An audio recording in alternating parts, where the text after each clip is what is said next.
বর্তমানে মানুষের একটাই সমস্যা, সেটা হচ্ছে আর্থিক সমস্যা। আর্থিক সমস্যা থেকে নিজেকে উদ্ধার করতে গেলে আমি বলি, প্রত্যেক বৃহস্পতিবার আপনি যেখানে, প্রত্যেকের বাড়িতেই তো লক্ষ্মী ঠাকুর আছে, যেখানে আপনি লক্ষ্মী ঠাকুর রেখেছেন প্রত্যেক বৃহস্পতিবার লক্ষ্মীর যে ঘট আছে, ঘটে গঙ্গা জল বা এমনি জল দেবেন না। অনেক টাকা তো এদিক ওদিক যায়। একটা কয়েন রেখে দিন, 1 টাকার কয়েন।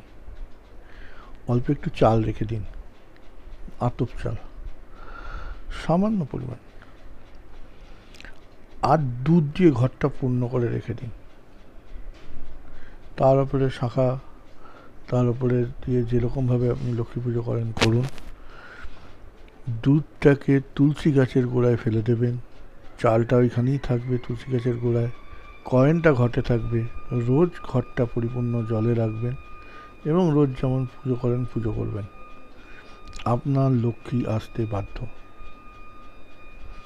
যে কোনো রকম সমস্যার জন্য আমি আছি। শিবনাথ প্রহরী, শিবনাথ শাস্ত্রী আমাকে বলে সবাই চেনে। আপনারা যে কোনো রকম যদি অসুবিধা হয় আমাকে নিচে লেখা নাম্বারে ফোন করবেন। আমি কলকাতা, বোলপুর, তারাপীঠ, সিউড়ি, দুর্গাপুর,